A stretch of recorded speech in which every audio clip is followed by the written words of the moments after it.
কিয়ামত পর্যন্ত বাংলাদেশের ক্ষমতায় আছে আপনার জীবন ব্যর্থ।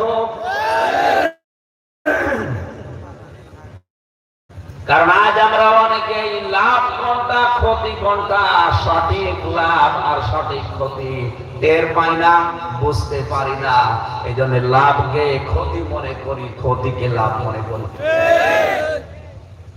এখানে লাভ মানে এলোভি লাভ, এই লাভ না, লয়াকার ভ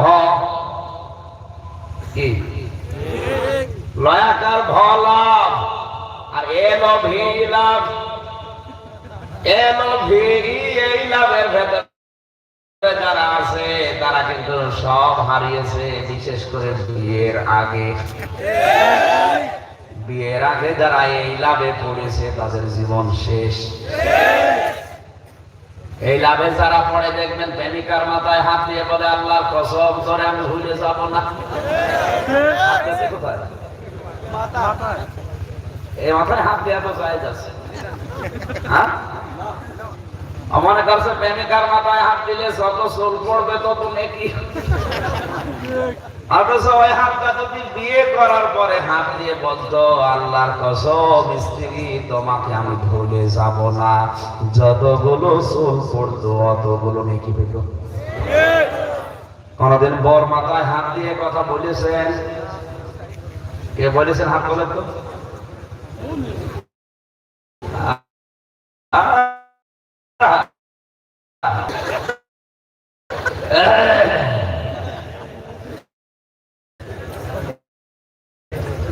আমার ভাইরা খুব খেয়াল করে শুনবেন, পৃথিবীর ময়দানে লাভ কোনটা ক্ষতি কোনটা এটা আসলে আমরা টের পাচ্ছি না।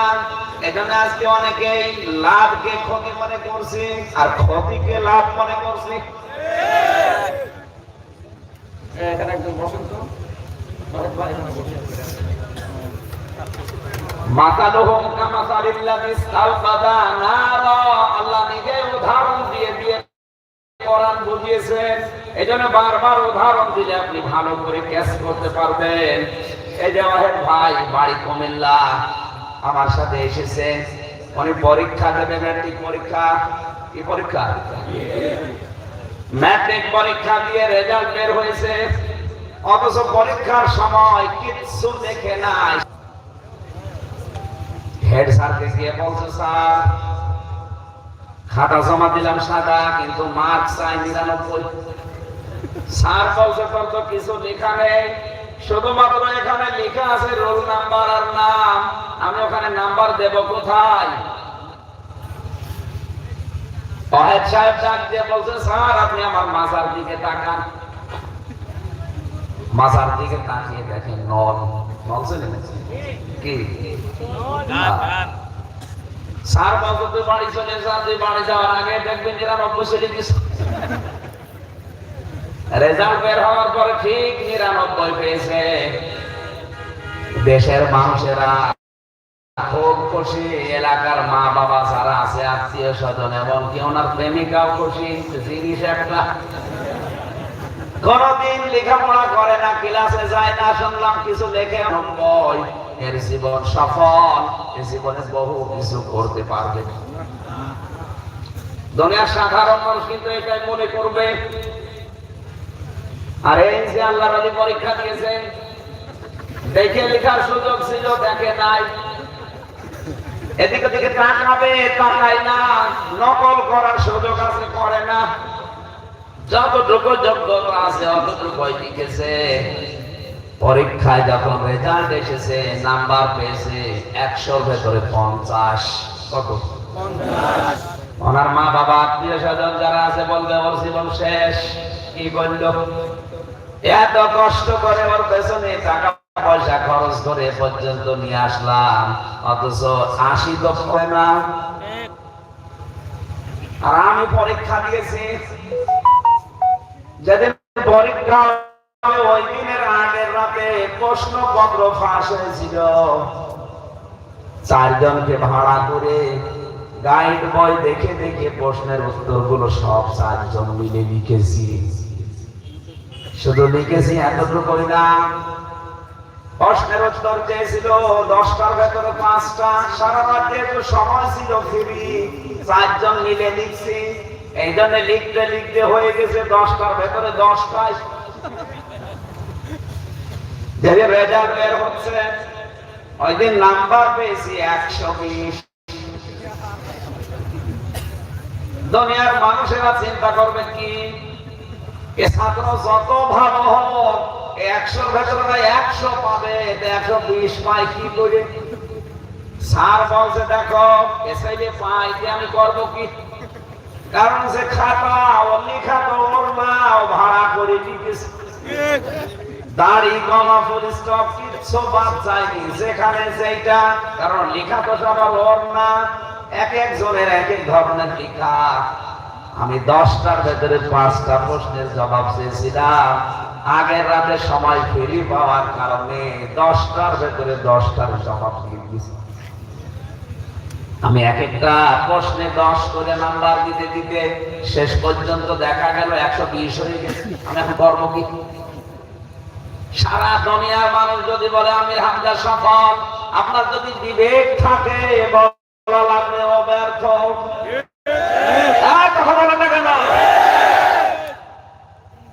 আজ দুনিয়াতে আমাকে আর অহেদকে নিয়ে অনেকে ব্যস্ত, কিন্তু এই লোকটাকে নিয়ে ব্যস্ত না। কি বললাম কিছু না বুঝে যদি ঠিক বলেন, আপনারও খবর আছে। কথা বুঝতেছে? আজ আমরা আসলে লাভকে ক্ষতি মনে করছি, ক্ষতিকে লাভ মনে করে দুনিয়ার এই জীবনে চলতে গিয়ে অনেকে ওই এক কাতারে আর নেই, আসি সবই প্রায় ওই 72 কাতারে। 72 কাতারের ভেতরে থাকতে গিয়ে আজ আমরা অনেকে অনেক কিছু হারিয়েও ফেলেছি। কথা বলেন না কেন? আমাদের খুলনা বিভাগ কুষ্টিয়ায় আমার বাড়ি। ফজরের নামাজ যদি আমি পড়তে গিয়ে দেখি ইমাম সাহেবের দাড়ি কেটে সফা দাড়ি নেই। জিজ্ঞাসা করা হবে হুজুর দাড়ি কয় আপনার? উনি সহজে উল্টা প্রশ্ন করবে, বেটা আমার নাই দাড়ি নেই, তুমি যে মুসল্লি তোমারও তো দাড়ি নেই। তখন মুসল্লি বলবে হুজুর দাড়ি ছাড়া মুসল্লি হওয়া যায়, দাড়ি ছাড়া ইমাম হওয়া যায় না। কথা বলবে না? কি বুঝলেন এখান থেকে? বাংলাদেশের কুষ্টিয়া একটা জেলা, সদর থানার হালসায় আমার বাড়ি। ও গ্রাম অনেকে চেনেও না। হালসা জামে মসজিদের ইমাম হতে গিয়ে দাড়ি কাটলে যদি ইমামতি করা না যায়, তাহলে দাড়ি কেটে বিশ্ব অলি হওয়া যায় কি করে? আজ দাড়ি কাটা বিশ্ব অলি নেই। আপনার তো বিবেকের কাছে প্রশ্ন, আমার মান আলাইহি ওয়া সাহাবী, আমি নবী এবং আমার সাহাবীরা যে সূরাতে সিরাতে মতে মতে পরিকল্পনায় আছে, আপনার তো ওইটার উপরে মিল থাকা লাগবে। নবীদের দাড়ি ছিল, সাহাবীদের দাড়ি ছিল, আপনার নেই। আপনি ওই এক কাতারে নেই, আপনি আছেন ওই 72 কাতারে। এরকম একটা একটা করে যত মিলাতে আরম্ভ করি, আমার যেহেতু বিষয় আমি শুধু ইঙ্গিত দিলাম, আপনার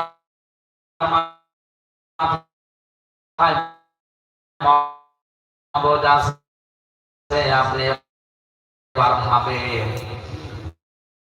আমার তো চিন্তার জগতে ঝড় উঠেছে,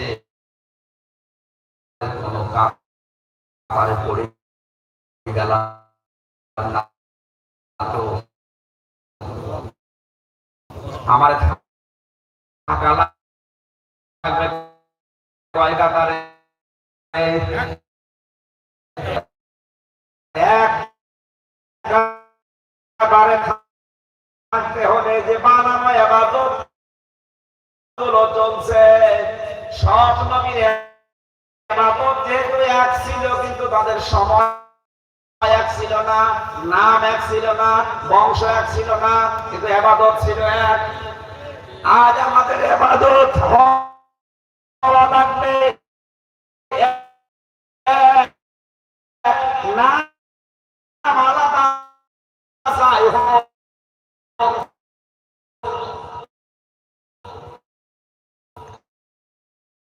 কথা বলে না কেন?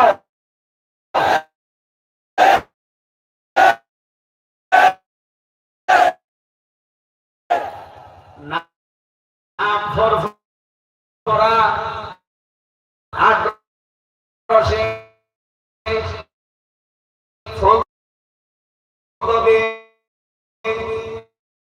দেওয়া বাগি ঘরে ঘরে জালো, ঘরে ঘরে জালো, আল কুরআনের আলো, সংসদে জালো, আল কুরআনের আলো, আল্লামা আমির হামজা জিন্দাবাদ জিন্দাবাদ জিন্দাবাদ জিন্দাবাদ। ভাই রাসূল সেনা, আলহামদুলিল্লাহ ভাই না বুলেট বোমা, আমরা সবাই রাসূল সেনা, আমরা সবাই রাসূল সেনা, ভয় করি না বুলেট বোমা, নারায়ে তাকবীর, আল্লাহু আকবার। এটার নাম হচ্ছে উদ্দীপনা, উৎসাহ, উচ্ছ্বাস।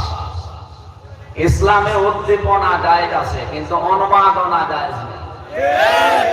আমরা ইসলামের কোন বিষয় নিয়ে অনুবাদনা সৃষ্টি করব না, পাগল হয়ে যাব না, ঠিক আছে?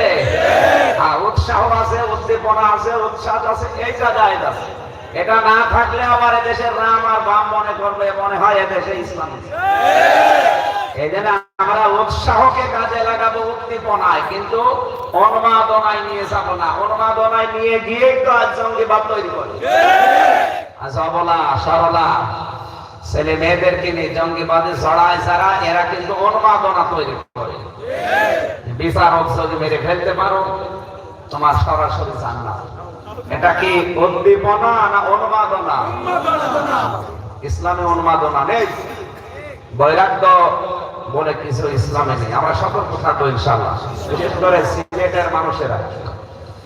এই সিলেট শাহজালাল রহমতুল্লাহ আলাইহির পদধূলির কারণে বলেন, যদিও অনেকে এটা শিরকের আখড়া বানাচ্ছে। আল্লাহ রাব্বুল আলামিন কোরআনে কারীম উপস্থাপন করার ধরনে আমরা যেটা শিখলাম, কি করে আমি কোরআন আপনাদের সামনে উপস্থাপন করব। আল্লাহ আরেকটা আয়াতে দলিল দিয়েছেন, সূরা নাহাল 14 নম্বর পারা 11 নম্বর পৃষ্ঠার 4 নম্বর লাইনের 44 নম্বর আয়াতের শেষের দিকে আছে, ওয়া আনজালনা ইলাইকা যিকরা লিতুবাইয়িনা লিন-নাসি মা নুজিলা ইলাইহিম ওয়া লাআল্লাহুম ইয়াতাফাক্কারুন। হে নবী, আপনি যখন মানুষের সামনে এই কোরআন দিয়ে আলোচনা করবেন, কোন মানুষগুলোর সামনে কথা বলবেন? লিতুবাইয়িনা লিন-নাস, যাদের ভেতরে জীবন আছে, যারা জীবিত। তাহলে কোরআনের ব্যাখ্যা করা লাগবে মরা মানুষের সামনে, না জীবিত? হ্যাঁ বলেন। দুঃখজনক হলেও সত্য, বাংলাদেশে 96% মুসলমান। কিছু রাম আর বামদের উস্কানিতে সরকার মহোদয় পর্যন্ত কোরআনে কারীম জীবিত মানুষদের সামনে উপস্থাপন করা আজ বন্ধ করে দিচ্ছে। যে মানুষগুলো কোরআনের মাহফিলে 144 ধারা পর্যন্ত জারি করে, সব কমপ্লিট হওয়ার পরে যারা মাহফিল বন্ধ ঘোষণা করে, এই লোকটার বাবা মারা যাক, আমারে ডাক দিয়ে বলবে আমির হামজা কোরআন পড়ে দে। আরে বেটা, তোর বাপ মরে গেছে, এখন পড়ে করবো কি? যতদিন জীবিত ছিল ওই সময় পড়লে কাজ হতো। সুতরাং পার্থক্য আজ করা লাগবে। যারা ডাইরেক্ট কোরআনের বিরুদ্ধে মরা মানুষকে কোরআন শোনাতে বলে, আল্লাহর জীবিত বান্দাদের সামনে কোরআন উপস্থাপন করা বন্ধ করে দিচ্ছে, এরা এক প্রকার কাফির। কারণ এই সিদ্ধান্ত নিয়েছিল 1500 বছর আগে আবু জেহেল। ওয়াকালাল্লাযীনা কাফারু লা তাসমাউ লিহাযাল কুরআন ওয়ালগাও ফীহি লাআল্লাকুম তাগলিবুন। ওই সময় আবু জেহেল সংসদ পর্যন্ত আইন পাস করেছিল, সব চলতে দাও, কোনো অসুবিধা নেই, মোহাম্মদের কানের অনুষ্ঠান যেন না চলে। একটু খেয়াল করেন তো, ১৫০০ বছর আগের আবু জাহেলের কথা আর এখন অনেকের তার নাতিদের কথা প্রায় মিল আছে। তারা বলছে সব চলবে, সিনেমা হল চলুক, মাছের বাজার চলবে, গরুর বাজার চলবে, নির্বাচন চলবে, শুধু কোরআনের মাহফিল গুলো বন্ধ করে দাও। আবু জাহেলের উদ্দেশ্য কি ছিল? কোরআনের অনুষ্ঠানগুলো যদি মুহাম্মদকে বন্ধ করাতে পারো তাহলে তোমরা গালে হবে, বিজয় হবে, তোমরা যে চেয়ারে আছে ওই চেয়ার আর কেউ নিতে পারবে না। আবু জাহেলের বিশ্বাস তৈরি হয়েছিল কেন? কারণ আরব দেশের মানুষের ভাষা আরবি অবস্থ, মুহাম্মদ রাসূলুল্লাহকে বলতে চায়, এটা যদি জনগণ আসলে বোঝে তাহলে আমার যে অবৈধ চেয়ার এ থাকার কথা না। আজ আবার নাকি নদীরা যারা পেটা যারা বুঝে ফেলেছে যে আমাদের অনেকের চেয়ার পায়া নেই, শুধু চেয়ার আছে, কথা বুঝতেছে? পায়া নেই, শুধু চেয়ার। দেশের জনগণ যদি কোরআনের আলোচনা শুনে বুঝে যে চেয়ার নেই, তো পায়া নেই, ধাক্কা দিলে পড়ে যাবে। যখন বলেন না এইটা বুঝতে যাওয়া যাবে না, সরাসরি তো বলা যাচ্ছে না যে কোরআন চলতে দেব না, ডাইরেক্ট এই কাজগুলো করে জীবিত মানুষদের কোরআন শোনা থেকে বঞ্চিত করছে। ওদের উদ্দেশ্যে আবু জাহেলের মতো যে টিকে থাকা যাবে যদি কোরআন না চলে। আবু জাহেলের সিদ্ধান্ত কেউ যদি এখন নেয়, সেও তো ডিজিটাল আবু জাহেল। কথা বলা লাগবে। আবু জাহেল মারা যাওয়ার পরে জানাজা হয়েছে, কবরে গেছে, বলুন বলুন। যারা এই সেন্সে আছে এরাও মারা গেলে বাংলাদেশে জানাজা কবরে দেওয়া বন্ধ করে দেয়, কারণ তো জান্নাত পাবে না।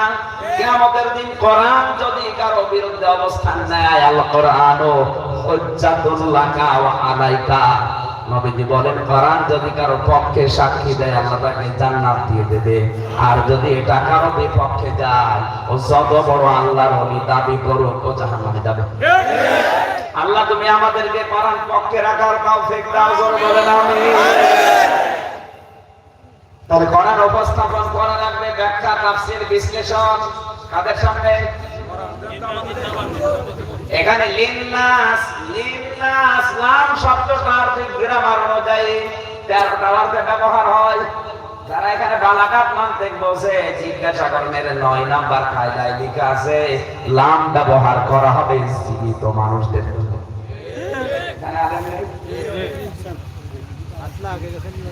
লাম ব্যবহার করা হয় জীবিত মানুষদের জন্য। এই জন্য লিতুবাজ্জিনা লিন্নাস, আপনি যখন বক্তব্য দেবেন কোন মানুষ? এখানে যারা আছে মরা না জীবিত। সুতরাং আমাদের উচিত হবে স্পষ্ট দলিল আর প্রমাণ তুলে ধরা, আর আপনার দায়িত্ব কি? আপনি জীবিত, আপনি চিন্তা ওয়ালা আল্লাহুম ইয়াতাফাক্কারুন। আজকের এই কথাগুলো নিয়ে বাড়িতে ঠান্ডা মাথায় আপনি চিন্তা ভাবনা করবেন। কথা বুঝতেছেন?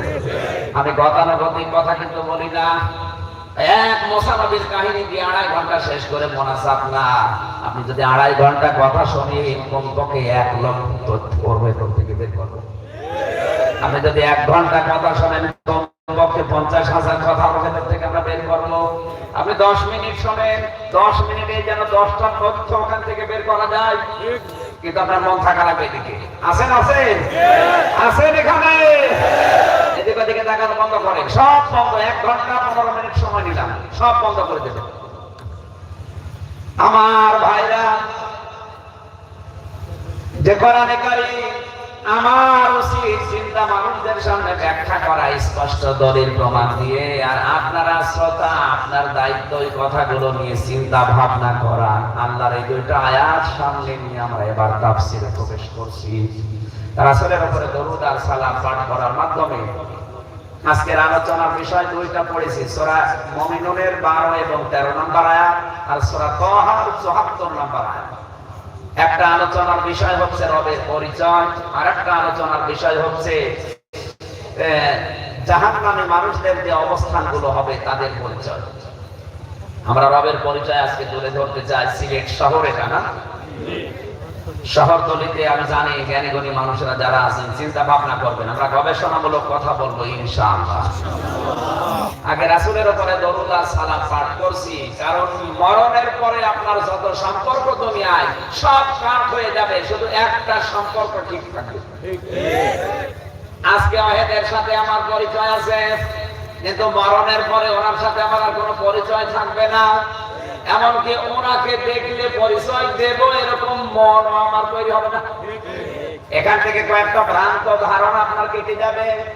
এটা আছে সূরা মুমিনুন 18 নম্বর পারা 7 নম্বর পৃষ্ঠা 13 নম্বর লাইনের 101 নম্বর আয়াতে, ফাইদা নফিখা ফিস সূরি ফালা আনসাবা বাইনাহুম ইয়াউমাইযিন ওয়ালা ইয়াতাসাআলুন। জোরে বলেন আল্লাহু আকবার। আল্লাহ পাক বলেন যেদিন ফটকার দেওয়া হবে সিংহায়, ওই দিন যত রকমের নসব আছে, নসবের বছর আনসাব, যত রকমের সম্পর্ক আছে রক্তের বাইরে সব শেষ, সব কাট হয়ে যাবে, সব ছিন্ন হয়ে যাবে। ইয়াউমাইযিন ওয়ালা ইয়াতাসাআলুন, এমনকি কেউ কারো সম্পর্কে প্রশ্ন করবে, জিজ্ঞাসা করবে, এটা মনে থাকবে না। তাহলে আপনার সাথে আপনার মায়ের সম্পর্ক আছে ওই পর্যন্ত, যতদিন আপনার চোখ বন্ধ না হয়। একথা বলেন না? এমনকি মুসা নবী আলাইহিস সালাম, ঈসা নবী আলাইহিস সালাম, ইব্রাহিম নবী আলাইহিস সালাম, এত বড় বড় পাওয়ারফুল নবীরা পর্যন্ত বলবে, হে আল্লাহ, আমার মা মরিয়মের ব্যাপারে আমার কোনো প্রার্থনা তোমার কাছে নেই। তোমার যা ভালো লাগে আমার মা মরিয়মের সাথে আচরণ করো, কিন্তু তুমি আমাকে বাঁচাও। ইব্রাহিম নবী বলবে, রব্বুল আলামিন, আমার বাবা আজরের সাথে তোমার যা আচরণ ভালো লাগে করো, কিন্তু তুমি আমাকে বাঁচাও। এদিকে তাকান, ফিজিয়ালিল পারারে সাইয়্যিদ কুতুব লিখেছে, অনেক সন্তান তার মায়ের পা ধরে 500 বছর পরে থাকবে, 500 বছর পর মুখের উপরে লাথি দিয়ে বলবে, দুনিয়ায় আমার বিয়ে হয়নি, তুই কে? সিলেটবাসী আজকে তো গুজব শোনা যায় যে কিয়ামতের দিন এক পীর সাহেব নাকি 40,000 করে নিয়ে উঠবে। এটা একেবারে পুরা মিথ্যা কথা, বানানো কথা। কিয়ামতের ময়দানে প্রতিটি মানুষ উঠবে আল্লাহর সামনে স্রেফ একা একা, কেউ থাকবে না আপনার সাথে। বিচারের প্রথম স্টেপে একেবারে স্রেফ আপনি একা দাঁড়াবেন। ওয়াকুল্লুহুম আতিহি ইয়াউমাল কিয়ামাতি ফারদা। সূরা মরিয়মের 95 নম্বর আয়াত। কোরআনের উপরে আর কিছু আছে নাই? হ্যাঁ বলেন বলেন। নাই।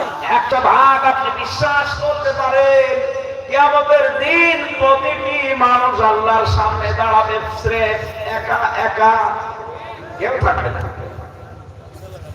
হ্যাঁ, বিচারের দ্বিতীয় সিস্টেমে তখন আপনার নেতা থাকবে আপনার সাথে। ইয়াউমা নাদউল কুল্লা উনাসিন বিইমামিহিম, সূরা বনী ইসরাঈলের 71 নম্বর আয়াতের প্রথম বচনে আছে, কিয়ামতে এবার আর আল্লাহ আপনাকে একা ডাকবে না, এবার ডাকতে হলে আপনার নেতা সহ ডাক দেবে। আগে নেতা, এরপরে কর্মী। আগে নেতা, পরে কর্মী। আপনার বিবেকের কাছে এবার আমার প্রশ্ন, এদিকে তাকান।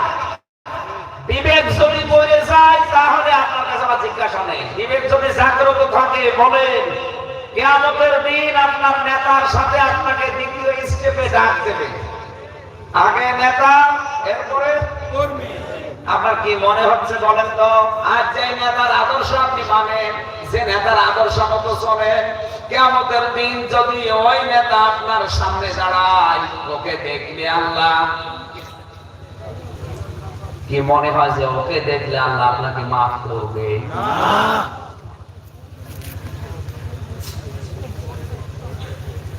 সিলেটবাসী খুব দরদ নিয়ে কথা বলছে। আপনি এখনই বলছেন না, আমি যার আদর্শ মানি, যার পেছনে আছি, একে যদি কিয়ামতে আল্লাহ দেখে, একে মাফ করার কথা না। কারণ দিনের চরিত্র একরকম আর রাতের চরিত্র আরেক রকম। এর যদি আপনি এখনই বলে যে আল্লাহ মাফ করবে না, তাহলে আপনি তো ধরা খেয়ে বসে আছেন। কথা বলেন, এই ধরা খাবেন বলে মনে হচ্ছে কার? হাত বলে তো, এই কয়েকজন পাগল আসে না, এরাই বুদ্ধিমান, এরাই টের পেয়েছে। আসলে আমি কি বলতে চাচ্ছি, কিয়ামতে এক একজন 40,000 70,000 মুরিদ নিয়ে সব বের হবে, সব বানানো কথা, সব ব্যবসার কথা। কিয়ামতে প্রতিটি মানুষ আল্লাহর সামনে দাঁড়াবে স্রেফ একা একা। কয়জন করে? প্রতিটি মানুষের চিন্তা থাকবে, আল্লাহ আমার কি হবে? আমি এবার এখান থেকে যেটা দিতে চাই, এত বড় বড় পাওয়ারফুল কবিরা যদি নিজের মায়ের কথা, বাবার কথা আল্লাহর কাছে না বলে যে আল্লাহ ওদের ব্যাপারে আমার কোনো কথা নেই, তুমি আমাকে বাঁচাও, নিজের আপন মা যদি পরিচয় না দেয়, কিয়ামতের দিন আপনার পীর সাহেব আপনার পরিচয় দেবে, আপনার কি বিশ্বাস হয়? না। মা যদি বলে আমার বিয়ে হয়নি, তুই কে? আপনার ভাই যদি বলে তুই কে, তোরে আমি চিনি না, অনেক পীর বলবে আল্লাহ আমি পীর ছিলাম না। আর যদি বলে আমি পীর ছিলাম, তারা খাবো। আমি কি বেশি করে বললাম? না, এটা হবে আগে থেকে কোরআন থেকে জেনেছি। সূরা মুমিনুন 101 নম্বর আয়াত। ইয়াউমাইদি ওয়ালা ইয়াতাসালুন, কারো সম্পর্কে প্রশ্ন মনে আসবে না যে ও কেমন আছে, এ বলবেও না। এটার সত্যতা প্রমাণ করার জন্য আমি আরেকটা আয়াত বলছি, সূরা আবাসা, লিকুল্লি ইমরিইন মিনহুম ইয়াউমাইদিন শাআনুন ইউগনি, প্রতিটি মানুষ তার নিজেকে নিয়ে ব্যস্ত থাকবে, অন্যের কথা তার মাথায়ও আসবে না। জোরে বলেন সুবহানাল্লাহ। কেউ যখন কারো দিকে তাকায় না, পরিচয় দেওয়ার ভয় করে, তখন একটা মাত্র আওয়াজ হবে কিয়ামতের ওই ময়দানে, রব্বি হাবলি ইয়া উম্মতি। তিনি আর বলবেন না আল্লাহ তুমি আমাকে বাঁচাও, তিনি বলবে আল্লাহ তুমি আমার উম্মতকে বাঁচাও। সবার দৃষ্টি ওই দিকে যাবে। কে গো? কেউ যখন পরিচয় দিচ্ছে না এই লোকটাকে, সবার দৃষ্টি ওই দিকে তাকিয়ে দেখবে উনি আর কেউ না, উনি আমাদের নবী মুহাম্মদ রাসূলুল্লাহ। সুতরাং ওই রাসূলের উপরে দরুদ আর সালাম পাঠ করার মাধ্যমে আজকের নির্ধারিত 2টা আয়াত পড়েছি। একটা আয়াত থেকে তাফসীর আমি আরম্ভ করছি। জবান খুলে কোরআনের শোনালে আয়াত একটু পড়েন। আউযু বিল্লাহি মিনাশ শাইতানির রাজিম, বিসমিল্লাহির রহমানির রহিম।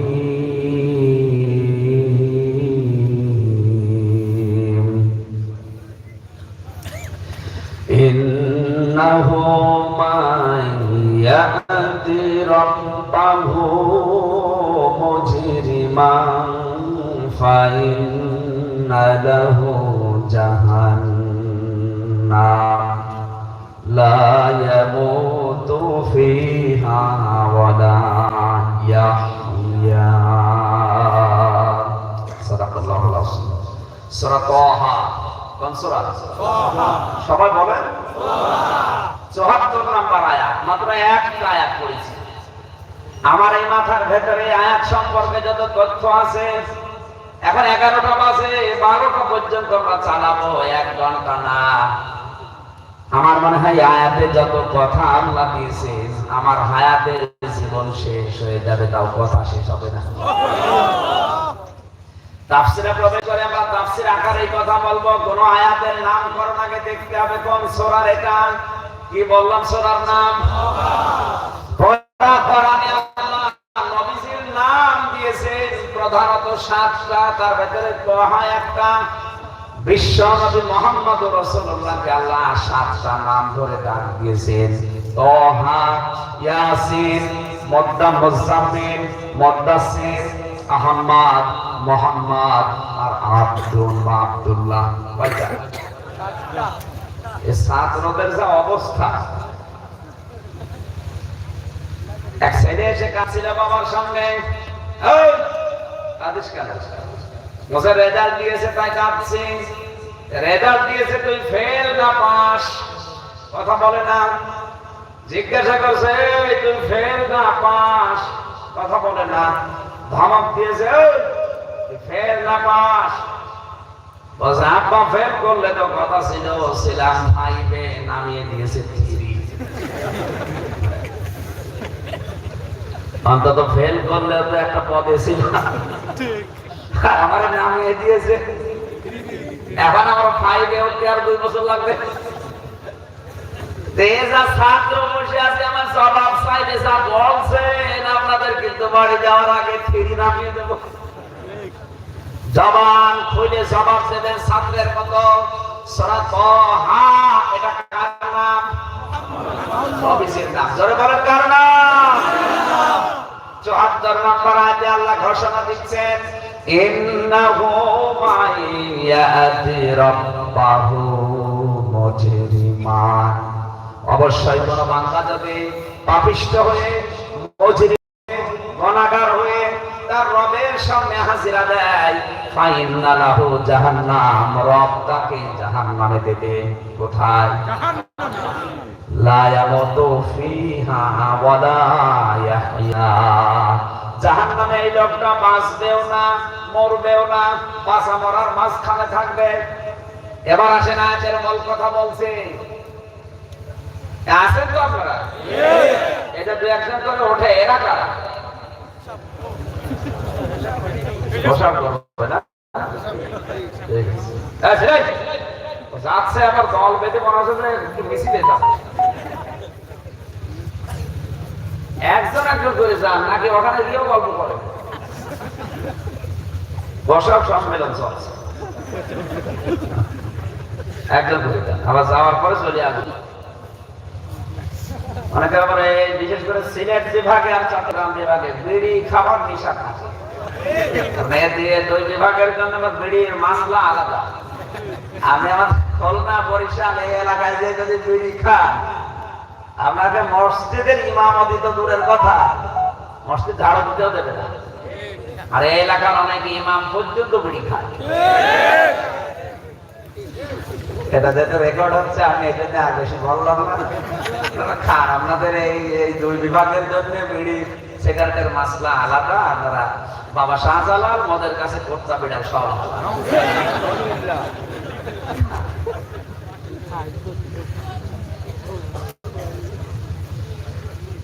বিড়ি যদি কেউ খেতে খুব বেশি নেশা লাগে, খেয়ে আবার চলে আসে। ঠিক আছে তো? হ্যাঁ, চলে আসছে না, আমার এখন খেয়ে আবার বাড়ি চলে যাবে না, খেয়ে চলে আসছে। এবার আমি যে তথ্যটা বলতে চাচ্ছি, আলেম আর শিক্ষিত মানুষ যারা আছেন তারা একটু অ্যাক্টিভ হন। এদিকে তাকান। আল্লাহ তাআলা এর ভেতরে জানালেন যে ব্যক্তি মুজরিম হয়ে, পাপিষ্ঠ হয়ে, গুনাহগার হয়ে, এখানে মুজরিম শব্দের শাব্দিক অর্থ হচ্ছে পাপিষ্ঠ। এই পাপিষ্ঠকে আল্লাহ পাক কবিরা গুনাহগার বলে আখ্যা দিয়েছেন। পাপিষ্ঠ মানে সগীরা গুনাহগার না, পাপিষ্ঠ মানে কবিরা গুনাহগার। কি গুনাহ? বলেন বলেন। কবিরা গুনাহ আমি আমার এই দৃষ্টিতে পেয়েছি 72টা বড় বড়, এর ভেতরে 7টা সবচাইতে বড়। এমনিতেই কবিরা গুনাহ মানে বড় গুনাহ, তার ভেতরে আকবারুল কাবায়ের মানে সবচাইতে বড় গুনাহ 7টা। কয়টা? তার 1 নাম্বার হচ্ছে বিনা কারণে মানুষ হত্যা করা। এদেশে নেই? 1 নাম্বারটা হচ্ছে আল্লাহর সাথে শিরিক করা। 1 নাম্বারটা আল্লাহর সাথে শিরিক করা। আল্লাহ যেটা পারে ওটা অন্য কেউ পারে, এই বিশ্বাস করার নাম শিরিক। আল্লাহ যেটা পারে অনেক পীরও পারে, আল্লাহ যেটা পারে নেতাও পারে, আল্লাহ যেটা পারে আমার মা বাবাও পারে, এই বিশ্বাস করার নাম শিরিক। সবাই বলে শিরিক। আইন দিতে পারে শুধুমাত্র আল্লাহ। না, এবার অনেকে জবাব দেয়, আইন দিতে পারে শুধুমাত্র আল্লাহ। আমার ইমান থেকে কথা বলছে, কে বেজার হবে, নারাজ হবে, দরকার নেই। আমি আমার আল্লাহর দিকে তাকিয়ে বলছি, আইন দিতে পারে শুধুমাত্র আল্লাহ। আল্লাহ যে শুধু দিতে পারেন প্রমাণ কি? সূরা আলে ইমরান 4 নাম্বার পারা 9 নাম্বার পৃষ্ঠা 3 নাম্বার লাইনের 154 নাম্বার আয়াতের মাঝের অংশে আছে, ইয়াকুলুনা হাল্লানা মিনাল আমরি মিন শাইইন কুল ইন্নাল আমরা কুল্লাহু লিল্লাহ। হে নবী, ওরা যদি আপনাকে প্রশ্ন করে আইন তৈরি করার কোন ক্ষমতা পাওয়ার শক্তি আমাদের আছে, আপনি বলেন না এটা তৈরি করতে পারে শুধুমাত্র আল্লাহ। সুতরাং আল্লাহর এই দায়িত্ব আজ যারা নিজেদের হাতে তুলে নিয়ে আইন বানাচ্ছে, আপনি আল্লাহর সাথে শিরিক করছেন। এই শিরিক এদেশে নেই। এই শিরিককে যারা সাপোর্ট করে, এই শিরিককে যারা প্রতিষ্ঠিত করার জন্য চেষ্টা করে, ওরাই হচ্ছে ডিজিটাল মুশরিক। তাহলে কবিরা গোনা ৭২টার ভেতরে বড় বড় গোনা কয়টা? ৭টার ভেতরে প্রথম নাম্বার আল্লাহ যেটা পারে ওইটা অন্য কেউ পারে বিশ্বাস করার নাম শিরিক। শিরিক কত প্রকার? আমি তাফসীর পড়তে গিয়ে বেশি মামানা শিরিক লুগাতান আশ-শারহান শিন রা কাফ। এই শিরিক প্রধানত ৪ প্রকার। শিরিক বিল যাত, শিরিক বিল সিফাত, শিরিক বিল ইখতিয়ারাত, শিরিক বিল হুকুক। এই ৪ প্রকার শ্রেণী বিভাগ করলে হয় ৮ প্রকার। এই ৮ প্রকার ভাগ করলে হয় ১২ প্রকার। এই ১২ প্রকার ভাগ করলে হয় ২২ প্রকার। এই ২২ প্রকার ভাগ করলে হয় ৪২ প্রকার। এই ৪২ প্রকার ভাগ করলে হবে ৭২ প্রকার। এই ৭২ প্রকার শ্রেণী বিভাগ করলে হবে ১২০ প্রকার। এই শিন রা কাফ এই শব্দটা ১২০ প্রকার শুধু এর ভেতরে লুকিয়ে আছে। আমি যদি এখন শুধু শিরিক নিয়ে আলোচনা করি ১২০ প্রকার, ১ মিনিট করে হলো ১২০ মিনিট সময় লাগবে, ২ ঘন্টা ২০ মিনিট। এক কথা বলে না, ২টা ঘন্টা শুধু এই শিরিকের উপরে এত কথা এর ভেতরে লোকে আমি সামারাইজ করে এক কথায় জবাব দিয়েছি। আল্লাহ যেটা পারে ওটা অন্য কেউ পারে, এই বিশ্বাস করার নাম শিরিক। এদেশে যদি কেউ থাকেন আপনি নিজেকে এখন থামান। কথা বলে না। দ্বিতীয় নম্বর, বিনা কারণে মানুষ হত্যা করা, যেটা আজ দেদারসে চলছে। সূরা নিসা ৫ নম্বর পারা ১২ নম্বর পৃষ্ঠা ৭ নম্বর লাইনের ৯৩ নম্বর আয়াত।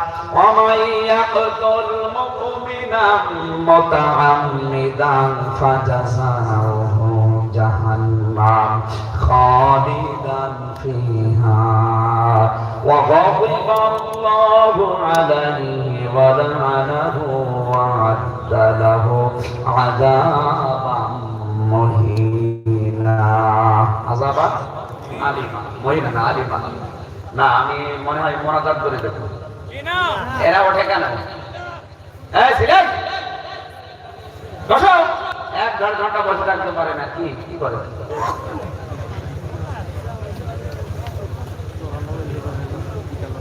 আমি তো আগেই বলেছি ওখানে কান নেই, সুর নেই। আমার ২ হাত কানের ভেতরে দিয়ে হুসাইন বলে টান দেওয়ার ক্ষমতা আমার নেই। এদিকে এই ওয়াজগুলো চলে, আমি জানি। আল্লাহ জাওয়ালিটা মরে গেল, তোফাজ্জল হোসেন ভৈরবী ভাই উনি তো কানে হাত দিয়ে শুরু করবে। আরে ওয়াজ হচ্ছে। আল্লাহ রাব্বুল আলামিন তার এই বান্দার সাথে যেন ভালো আচরণ করে, তাকে যেন জান্নাত দান করেন, আমিন।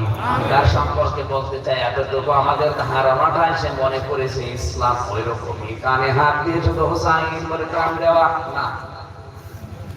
আমাদের দরকার আমাদের জীবনের পুঁজি। আমরা অনেকে ভ্রান্ত ধারণায় আছে, ধারণাগুলো যেন কেটে যায়। আমি জানি, বিশ্বাস করি, আমি মনে করি আজকের এই আলোচনাটা যদি সত্যি কেউ মন দিয়ে শুনি, অনুধাবন করে বোঝার চেষ্টা করে পালন করতে চায়, অবশ্যই তার জীবন থেমে যাবে, বাধ্য হবে থেমে যেতে। আমায় ইয়াকুতুল মুমিনা মুতাআম্মিদান, যে ব্যক্তি কোনো মুমিনকে ইচ্ছা করে হত্যা করে, কি করে? ইচ্ছা। ফাজাযাউহু জাহান্নাম, আল্লাহ তার পুরস্কার দেবে জাহান্নাম। ভালো করে শব্দের দিকে মিলান। খালিদান ফিহা, চিরকাল সে লোকটা জাহান্নামে থাকবে। এখানে কিন্তু খালিদিনা ফিহা না, খালিদান ফিহা মাসদার। এটা চিরকাল লোকটা থাকবে। অগদিবাল্লাহু আলাইহি, আল্লাহ নিজে তার উপরে রেগে থাকবে, ওয়ালা আনাহু, তার উপরে আল্লাহ নিজে বরদোয়া দেবে, লানত দেবে, ওয়াহাদ্দালাহু আযাবান আযীমা, তার জন্য যন্ত্রণাদায়ক আযাব রেডি করে রাখবে। তাহলে এখানে মানুষ হত্যা করা, মুমিন হত্যা করা আমরা জানি কি গুনাহ, বলেন না কেন? এই কবিরা গুনাহ কিভাবে করে? মুতাআম্মিদান, ইচ্ছা করে।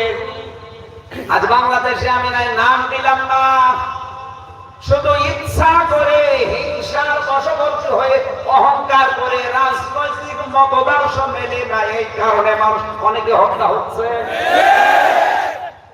সে যেভাবেই হোক, ক্রস ফায়ারের নাম দিয়ে হোক, ফাঁসির রায় দিয়ে হোক, রাতের বেলা বাড়ি থেকে তুলে নিয়েছে একেবারে মাথার সাথে ঠেকিয়ে হোক, যেভাবে হোক যারা মেরে ফেলছে, হিংসা করে, অহংকার করে, রাজনৈতিক মতদর্শ মেলে না এই কারণে, অথবা ইচ্ছাকৃত ভাবে আনন্দে আপনি কি গুনাহ করতেন? বলেন না কেন? বলেন। এই কবিরা গুনাহ করার পরে আল্লাহ আপনাকে দেবে পুরস্কার হিসাবে কতদিন থাকবেন? বলেন। ওখানে থেকে আপনি শান্তি পাবেন না, আল্লাহ নিজে রেগে থাকবে, আল্লাহ নিজে বরদোয়া দেবে, লানত দেবে, যন্ত্রণা দেবে, আযাবগুলো আপনার জন্য একটা একটা করে রেডি করবে। এই ধারণাটা যতদিন পর্যন্ত 100 ভাগ আপনি মনের ভেতরে কাঁদতে না পারবেন, ততদিন আপনি এই গুনাহ বন্ধ করতে পারবেন না। আমাদের এই ধারণাটা পড়া উল্টিয়ে দিয়েছে। অনেকেই বলে না, জাহান্নামে আল্লাহ যদি দেয় অসুবিধা নেই, বেশি দিন রাখবে না। বেশি দিন রাখবে না কাদের, সেইটা অনেকে আমরা জানি না। এবার আমি আয়াতের গবেষণামূলক যে তথ্য পেয়েছি, সূরা হুদ 12 নম্বর পারা, 12 নম্বর পৃষ্ঠা, 10 নম্বর লাইনে 106, 7, 8 নম্বর আয়াত, একটু মিলা। ফাম্মাল্লাযীনা শাকু ফাফিন্নার, যে ব্যক্তি হতভাগ্য হয়ে, দুর্ভাগা হয়ে, যে ব্যক্তি ইচ্ছাকৃত অন্যায় করে, বিশেষ করে কবিরা গুনাহ, শিরক, বেদাত, কুফরি, জুলুম, এরকম ভাগ্য ভালো না হতভাগ্য? বলেন। এই হতভাগ্য লোকটা যদি আল্লাহর কাছে যায়, মহান আল্লাহ তাকে আগুনে দেবেন। কোথায় দেবেন?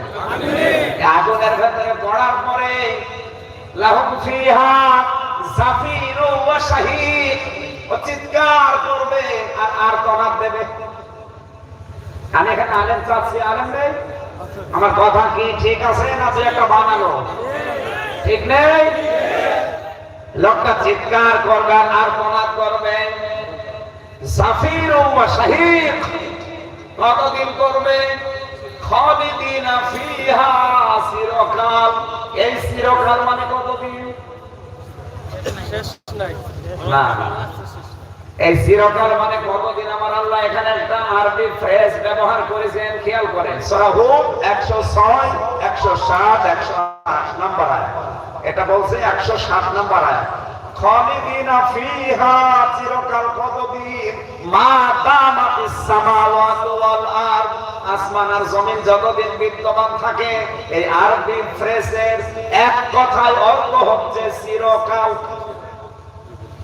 আমি বোঝাতে পারিনি। এটা কি বললাম? আরবি ফ্রেজ। আরবি বাংলা ফ্রেজ হয় না, ইংরেজি ফ্রেজ হয় না, এটা আরবি ফ্রেজ। এর এক কথায় প্রকাশ হচ্ছে চিরকাল। বলার পরে আমরা কিন্তু শেষ করে দেয়নি। আয়াতের শেষের দিকের কথা, ইল্লা মাশা রাব্বুকা, যদি তোমার রব চায়, তবে ভিন্ন কথা। তার মানে উনি বের করতে চাইলে বের করতে, কথা বলেন না কেন? এই শব্দটার সঠিক ব্যাখ্যা, অর্থ, বিশ্লেষণ না জানার কারণে আজ আমরা এই মানুষ হত্যা বন্ধ করতে পারছি না। কোরআনের প্রতিটি শব্দ বিশ্বাস করেন 99 ভাগ না 100 ভাগ? আরো জোরে বলেন। এ পর্যন্ত বিশ্বাস করলেই হচ্ছে না। এবার 108 নম্বর আয়াতটা দেখেন তো। ওয়াম্মাল্লাযীনা সুইদু ফাফিল জান্নাহ, কোন মানুষ যদি সৌভাগ্যশালী যদি ভাগ্যবান হয়ে মারা যায় ওই লোকটাকে আল্লাহ বাগানে দেবে। বাগান মানে জান্নাত, বাগান মানে জান্নাত। ওয়াম্মাল্লাযীনা সুইদু ফাফিল জান্নাত, যে ব্যক্তি সৌভাগ্যশালী হয়ে মারা যাবে আল্লাহ তাকে দেবে কোথায়? সবাই বলেন এই জান্নাতে লোকটা থাকবে কতদিন? খালিদিনা ফিহা, চিরকাল। কতদিন? এই চিরকাল মানে কতদিন? ওই যে আরবি ফেরেশতা আবার আল্লাহ দিয়েছেন মা দামাতিস সামাওয়াতু ওয়াল আরদ, আসমান জমিন যতদিন বিদ্যমান থাকে। এক কথায় প্রকাশ চিরকাল। আরে এরকম ছাত্র হওয়া লাগবে, এক কথা প্রকাশ বলেন বলেন। এরপরে আবার ওই আগের ওই শব্দটা আছে ইল্লা মাশা রাব্বুকা, যদি তোমার রব চায় তবে ভিন্ন কথা, উনি ইচ্ছা করলে বের করে দিবেও। এরকম অর্থ করলে ঈমান থাকবে? বলেন আপনি যদি বললেন উনি ইচ্ছা করলে জান্নাত থেকে বের করে দিতে পারে, এরকম অর্থ করলে ঈমান থাকবে? থাকবে না। কারণ এই আয়াতের সাথে কোরআনের অনেক আয়াত মিলছে না। সূরা কাহাফের 108 নম্বর আয়াতের এর সাথে মিল নেই। সূরা কাহাফ 16 নম্বর পারা 3 নম্বর পৃষ্ঠা 13 নম্বর লাইনের 108 নম্বর আয়াতে আল্লাহ এই আয়াতের বিপরীত কথা দিয়েছেন। খালিদিনা ফিহা লা ইয়াবগুনা আনহা হিওয়ালা, কোন মানুষ যদি জান্নাতে যায় আল্লাহ তাকে চিরকাল রাখবে, কখনো দিন বের হতে চাইবে না, আর আল্লাহ বের করেও দেবে না। এই ঠিক আছে কিনা বলেন? ঠিক আছে। তাহলে ওখানে ইল্লা মাশা রাব্বুকা জাহান্নামের ক্ষেত্রে অর্থ করছেন আল্লাহ বের করে দিতে পারে, আর জান্নাতের ক্ষেত্রে বলছেন না, দেবে না। আপনি কি মন মতো অর্থ করবেন? আর আমরা যদি ওইভাবে অর্থ মিলাই ইল্লা মাশা রাব্বুকা, তাহলে এই আয়াতের সাথে কন্ট্রাডিকশন, এই আয়াতের সাথে বৈপরীত্য মিলছে না।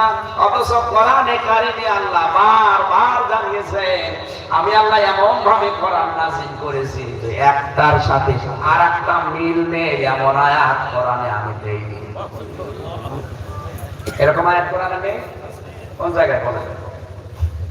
সূরা নিসা 5 নম্বর পারা 10 নম্বর পৃষ্ঠা 3 নম্বর লাইনের 82 নম্বর আয়াত ওয়ালাউ কানা মিন ইনদি গায়রিল্লাহি লাওয়াজাদু ফীহি ইখতিলাফান কাসীরা।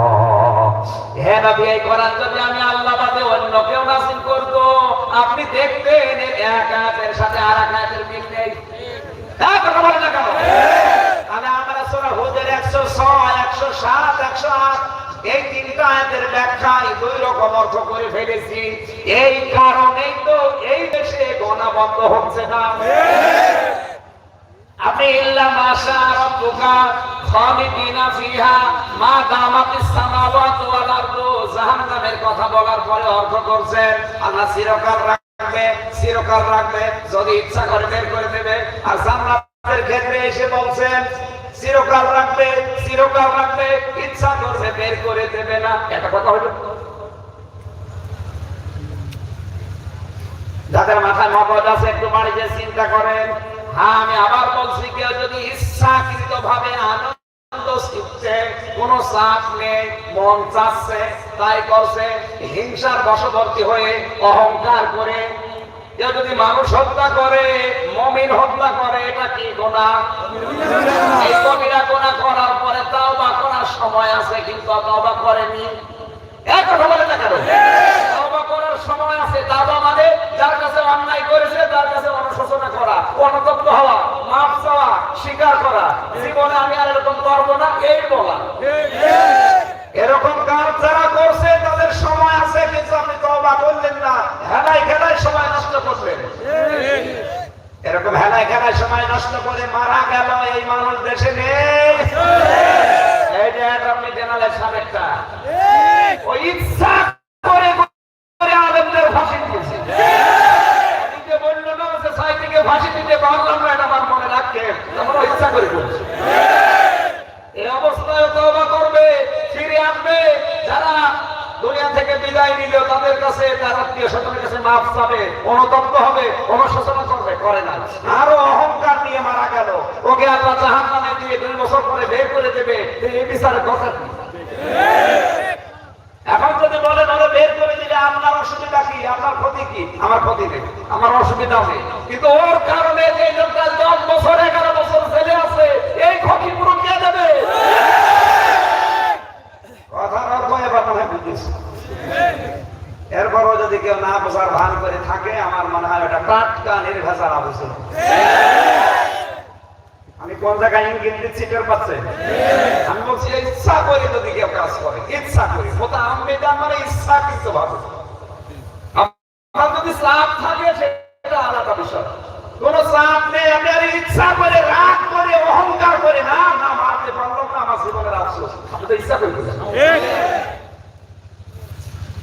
এই গুনাহগুলো যারা দুনিয়ায় করছেন আর মনে মনে করছেন কালেমা তো পড়েছি জান্নাতে একদিন যাব, আপনার আল্লাহ বাস দিয়ে খাড়া করে জান না, আপনার মতো কালেমা অনেক হিন্দু পড়েছে, এই কথা বললেন না? আমার দাদা বলছিল পাকিস্তানের মিলিটারি বাহিনী যখন মানুষকে ধরে, একজনকে ধরে বলছে এই বেটা তুই মুসলমান না হিন্দু? বলছে আমি মুসলমান। তুই কালেমা বল। বলছে লা ইলাহা ইল্লা আনতা সুবহানাকা ইন্নী কুনতু মিনাজ জালিমিন। এই যে বন্দুক কি বললি, এটা কালেমা না মুসিবতের দোয়া? আমি কি কম মুসিবতে আছি? আপনি কি কি ধরে রেখেছে? কালেমা না মুসিবতের দোয়া? দরকার নেই, আমি বেঁচে গেলেই হবে। এই দেশে অনেকে এইরকম কালেমা মুখস্থ করে আছেন, কোন রকমের বেঁচে গেলেই হবে, আপনি পারবেন না।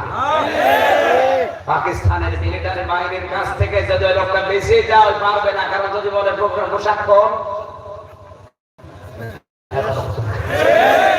ধুতি খুললে ধরা পড়বে না, কারণ ওরা আগা কাটা নেই।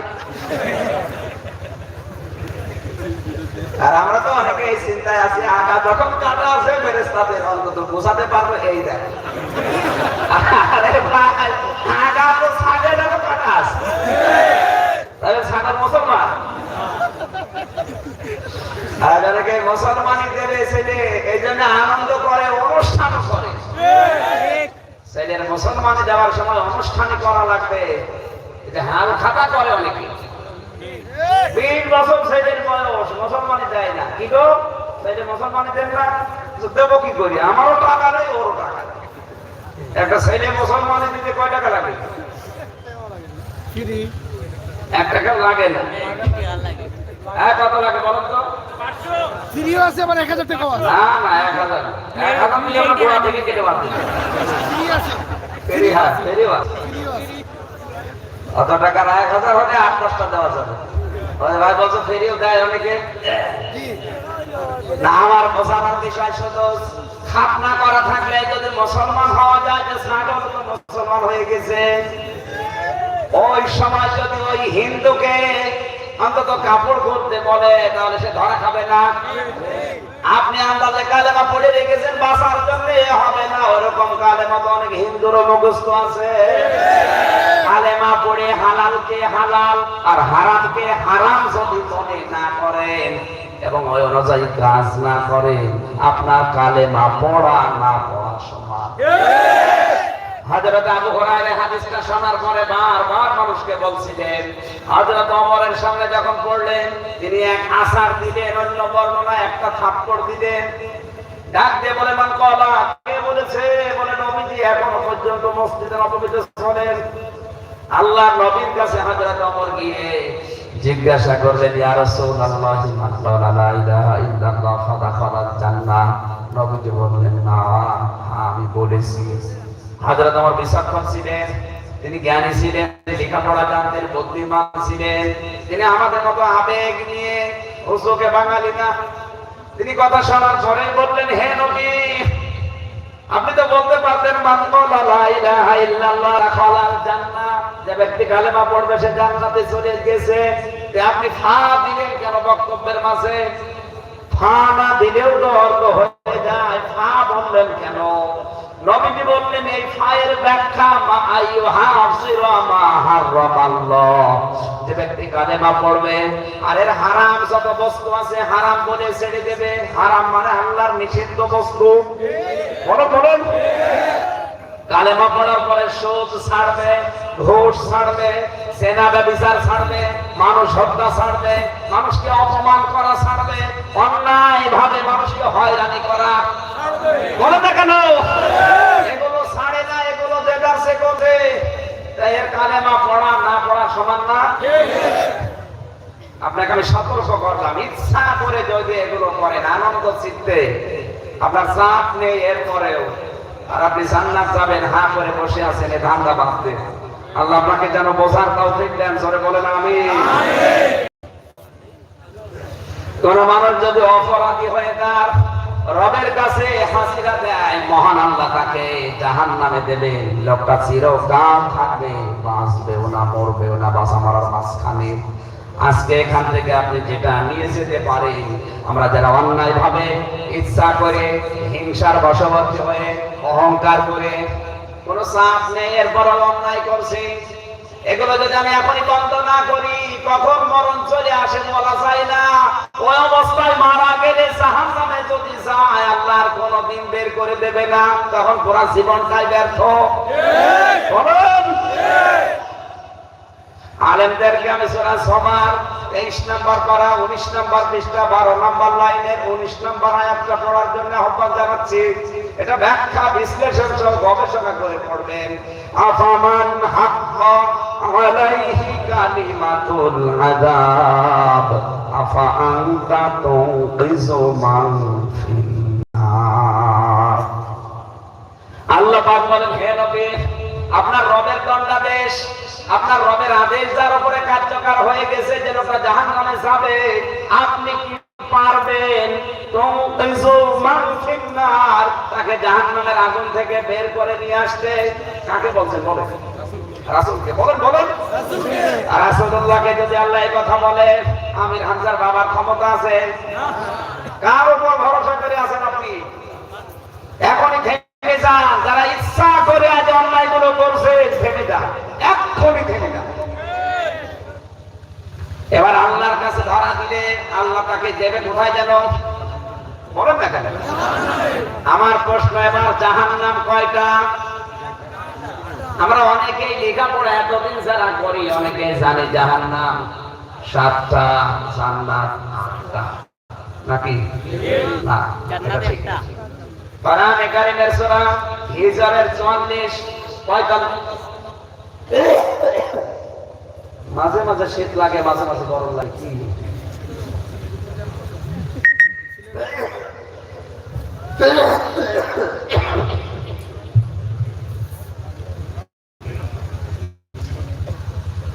লাহা সাবাতু আবওয়াব লিকুল্লি বাবিন মিনহুম জুজউম মাকসুম। আল্লাহ পাক বলেন, জাহান্নাম একটা, তার দরজা 7টা।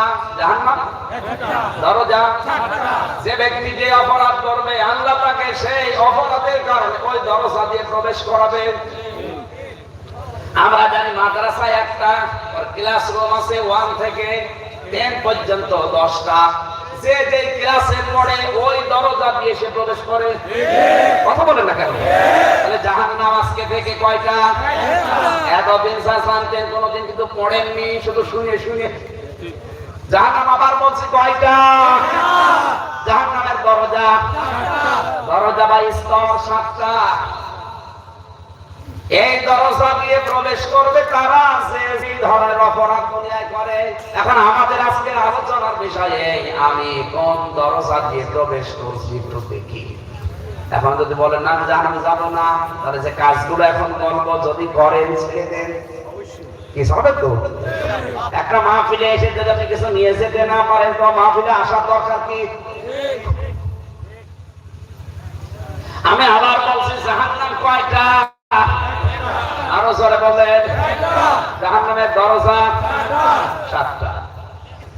কোরআনে কারীম থেকে এবার একটা একটা করে জাহান্নামের পরিচয়গুলো তুলে ধরছি, আপনি একটু মিলাবেন, দেখেন আপনার জাহান্নামের কোন স্তরে আপনি আছেন বা কোন দরজাতে আপনি যাচ্ছেন। জাহান্নামের 1 নাম্বার দরজার নাম হচ্ছে জাহান্নাম। 1 নাম্বার কি? জাহান্নাম। 2 নাম্বারটার নাম হচ্ছে লাযা, 3 নাম্বারটার নাম হচ্ছে হুতামা, 4 নাম্বারটার নাম হচ্ছে জাহিম, 5 নাম্বার নাম হচ্ছে সাঈর, 6 নাম্বারের নাম হচ্ছে সাকার, 7 নাম্বারের নাম হচ্ছে হাবিয়া।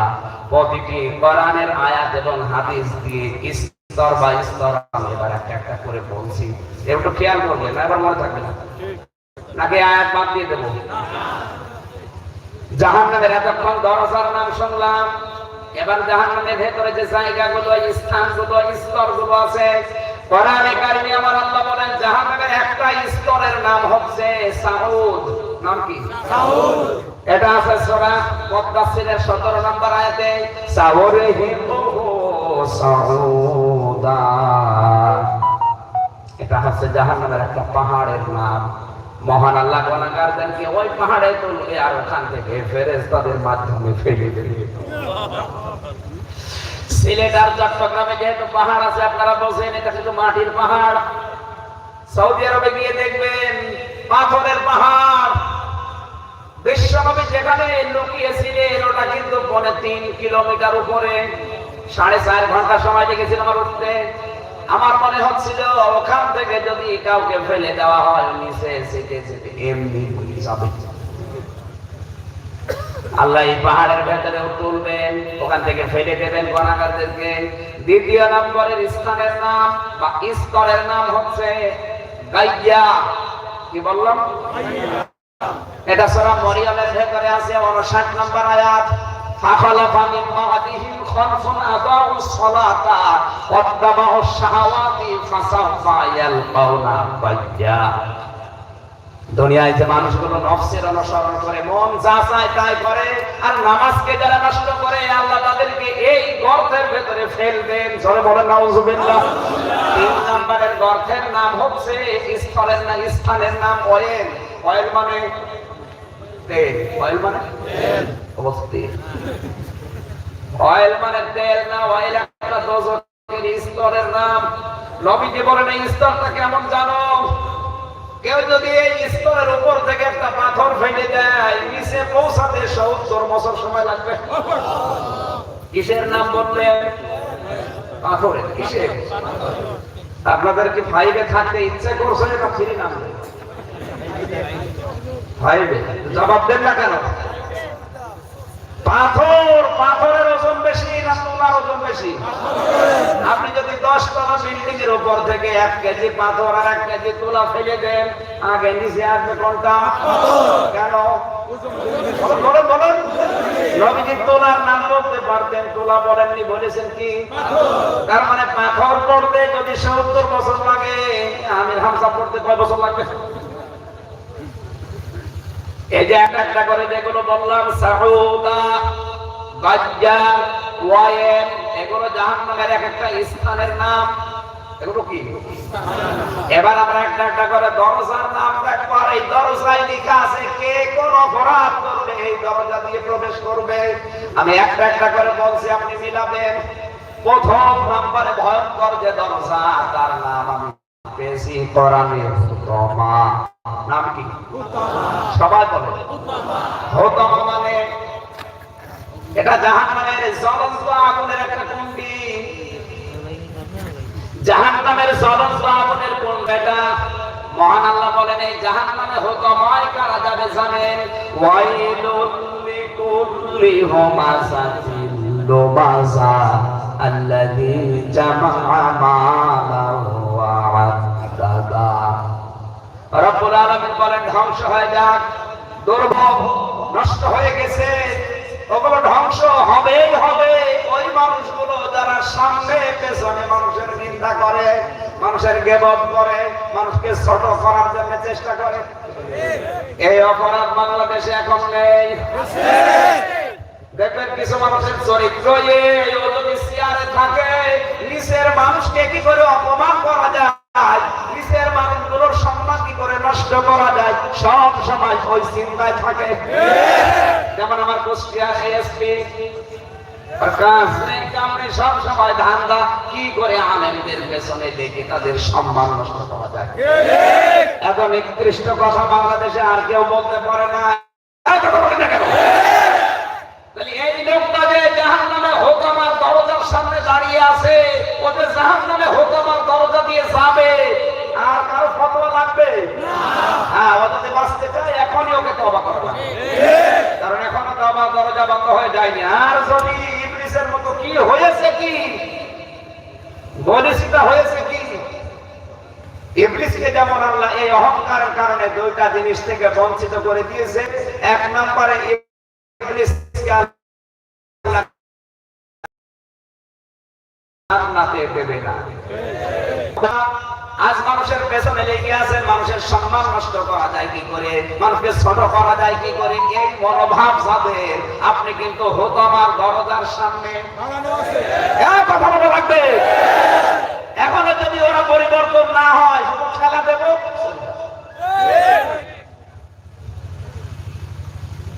আপনাকে রাগ হয়ে যাবে? শুধু ও একা না, এরকম অনেক মানুষের সিলেটেও আছে। ধান্দায় থাকে কি করে মানুষকে ছোট করবে। যারা একের কথা অন্যের কাছে লাগায়, মানুষের কথা তালাতালি করে সম্পর্ক নষ্ট করে দেয়। অনেকে হয়তো মনে করতে পারেন এ আর তেমন কি, এতটুকু গোনায় আল্লাহ এত বড় জাহান্নামের সামনে দেবে না। এই গোনাটা এত মারাত্মক, সামাজিক অবক্ষয় তৈরি করা, সমাজ নষ্ট করা, এই গোনাটা সবচেয়ে কথা অন্যের কাছে লাগিয়ে সম্পর্ক নষ্ট করা। নবীজি জানিয়েছেন, তোমরা যদি তিনজন কোন জায়গায় থাকো, সেখানে দুইজন আলাদা হয়ে ফিসফিস করে কথা বলবা, ওই লোকটার মনের ভেতরে উল্টা পাল্টা ধারণা আসতে পারে। এই গোনা দেশে নেই।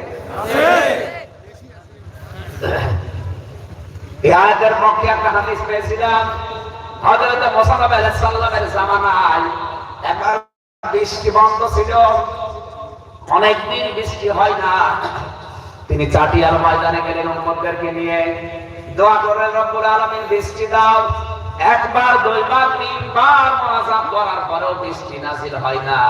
মুসা নবী রাগী নবী ছিলেন, গেলেন ডাক দিয়ে বলেন, রব্বুল আলামিন, এগুলো না আমার উম্মত, আমার মায়া লাগছে, কিন্তু তোমার তো বান্দা, তোমার কি মায়া লাগে না? আল্লাহ বলেন, মায়া তো লাগে, কিন্তু বৃষ্টি দেব না। মুসা নবী আরো রেগে গেছেন, বৃষ্টি দেওয়াই লাগবে। আল্লাহ বলছেন দেব না। দেওয়াই লাগবে বলছে দেব না, দেওয়াই লাগবে দেব না। দেবে না মানে তাহলে বানালে কেন? হযরত মুসা জবাব দিলেন, আল্লাহ তুমি যদি বৃষ্টি না দিয়ে মারতে চাও, মানানোর দরকার কি ছিল? আল্লাহ তাআলা বলেন, মুসা আমি বুঝতে পেরেছি তোমার রাগ কি পর্যায়ে আছে। শোনো, আমি তোমার মোনাজাত বারবার ফেরত দিয়েছি শুধু তোমার কারণে না। তুমি যাদেরকে নিয়ে দোয়া করছিলে, ওদের ভেতরে নামিমা, তালাতালি করা একজন মানুষ আছে। ওই লোকটা যতদিন পর্যন্ত তোমার মোনাজাতে হাত তুলবে, ততদিন তুমি নবী হলেও তোমার দোয়া কবুল হবে না। মুসা নবী বলছে, আল্লাহ তুমি শুধু ওর নাম বলো, দেখো ওরা কি করে। আল্লাহ বলছে না, আমি নিজে নাম ধরে দরিয়া। মুসা নবী বলে, আল্লাহ এর পাবো কি করে? আল্লাহ পাক বলেন, মুসা এক কাজ করো, সবাইকে নিয়ে তাওবা করো। তাওবায়ে নাসুহা যদি সবাই করে, তাহলে ওই লোকটাও তওবা করবে। আর তাওবা করলে মানুষের পেছনের অপরাধগুলো আল্লাহ মাফ করে নেকি বানিয়ে দেয়। তখন মোনাজাত করো, দেখো কবুল হবে। মুসা নবী এবার এসে বলে, আল্লাহর বান্দারা, আমরা কিয়ামত পর্যন্ত মোনাজাত করলেও কাজ হবে না, কারণ নামিমা তালাতালি করা একটা লোক আমাদের ভেতরে আছে, কিন্তু কে এটা আমি জানি না, তবে আছে। এখন আমরা সবার সাথে তাওবা করবে, তাওবা করলে মানুষ বেগুনাহ মতো হয়ে যায়, তখন মোনাজাত করলে আল্লাহ ফেরত দেয় না। সবাই তাওবা করলেন মন থেকে, মোনাজাত করতে দেরি আমার আল্লাহ এবার বৃষ্টি দিতে দেরি করে না। সিলেটবাসী আর সামাজিক জীবনের এইটা মিলান। আর যারা মনে করছেন আমাদের দোয়া কবুল হয় না কেন, এ দোষ শুধু আমির হামজার একা না, আজকে মোনাজাতটা কবুল হবে না এ দোষ শুধু আমার একা না। এখানে যদি এরকম তালাতালি করা লোক একের কথা, আমার দোয়া না নবী দোয়া করলেও কবুল হবে না। দেখেন তো চলে যাচ্ছে অন্তত এখন উঠেন না।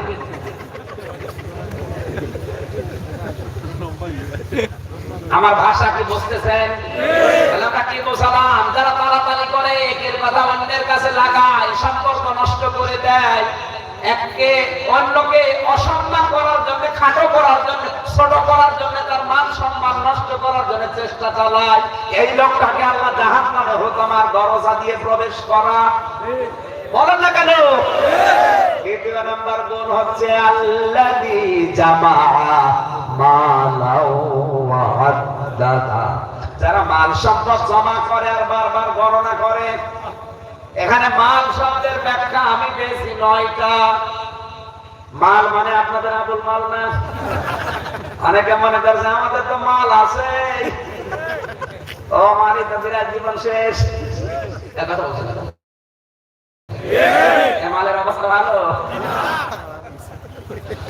হয়তো এই যে কুমিল্লায় বাড়ি হয় কারণই মনে করতে পারে মাল মানে আমাদের আমাদের কামাল। কুমিল্লার কামাল না, লোটাস কামাল। ওনার কিন্তু দায়িত্ব, মালের দায়িত্ব। মাল মানে অর্থ। মাল মানে কি? অর্থমন্ত্রী না? মাল মানে কামালও না, আবুল মালও না। মাল মানে আপনি এবার মিলান, এই মালগুলো যদি আপনার জীবনে আসে, 9টা বলেছি। কয়টা? 1 নম্বরে মাল মানে অস্ত্র শস্ত্র, 2 নম্বরে মাল মানে অর্থ সম্পদ, 3 নম্বরে মাল মানে রাষ্ট্রীয় চেয়ার, 4 নম্বরে মাল মানে নেককার স্ত্রী। আপনারা কি আমার কথা বুঝতেছেন নাকি আন্দাজে ঠিকঠাক করছেন? বুঝতেছেন? 1 নম্বরে মাল মানে অস্ত্র শস্ত্র, যারা এগুলো হাতে রাখে এগুলো একটা মাল। এগুলো কি মাল? যারা এগুলো হাতে রাখে আর মনে করে আমার কাছ থেকে আর কেউ নিতে পারবে না, অথবা রাষ্ট্রীয় চেয়ার যারা পেয়েছে তারা যদি মনে করে আর কি আমাদের আগে আমার কাছ থেকে কেউ নিতে পারবে না। আল্লাযী জামা, যারা জমা করে, মালাউ ওয়া আদ্দাদা, এই মাল আর গণনা করে, ইহসাবু আন্না মালাহু আখলাদা, আর ধারণা করে এই মাল কোনদিন আমার কাছ থেকে আর কেউ নেবে না, স্থায়ীভাবে থাকবে। এই ধারণা অনেকের আছে না? আপনি জাহান্নামে হুতামার দরজায় দাঁড়িয়ে আছেন।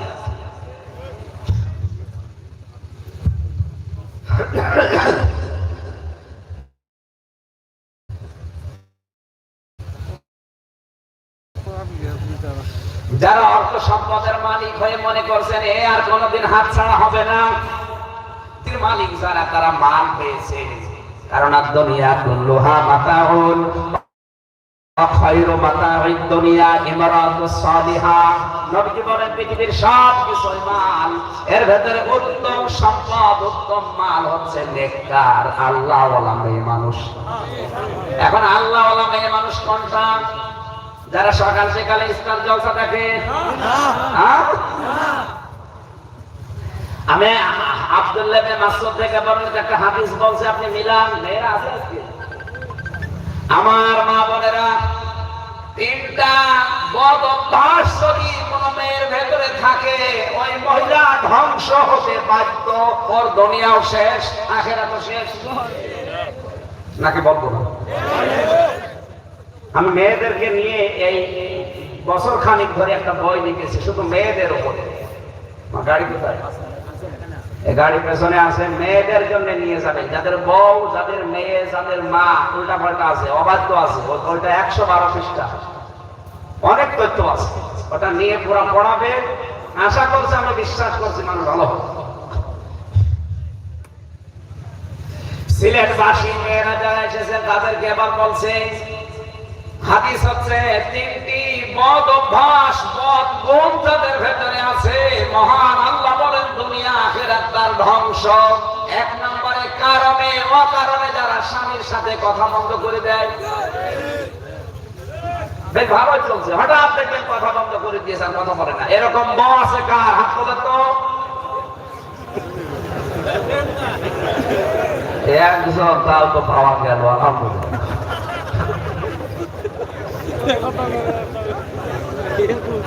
ওদের কোন জাহান্নামে আছে ওই ভালো জানে। মা বোনেরা, হয়তো এখানে লক্ষাধিক স্বামী বসে আছে, কেউ হাত তোলেনি, হয়তো ভয়ে একজন বীর পুরুষ হাত তুলেছে। ওর বউয়ের সাথে কারণে বন্ধ করে দেয়। দ্বিতীয় নম্বরে যে মহিলা, আপনি ঠিক বছর বিয়ে করেছে। 3 নম্বরে যে সমস্ত মেয়ে লোক নিজের বাবা মা, নিজের বোন, নিজের ভাবি, ভাই বোনের কথা তাদের পরামর্শ শুনে স্বামীর বাড়িতে অশান্তি তৈরি করে। এই 3 নম্বর মহিলা মনে হয়নি। এগুলো আজ বাংলাদেশে 100টা 98টা পরিবার। এই জন্য আমাদের পরিবারগুলো আজ জাহান্নাম। এই কথা বলেন না কেন?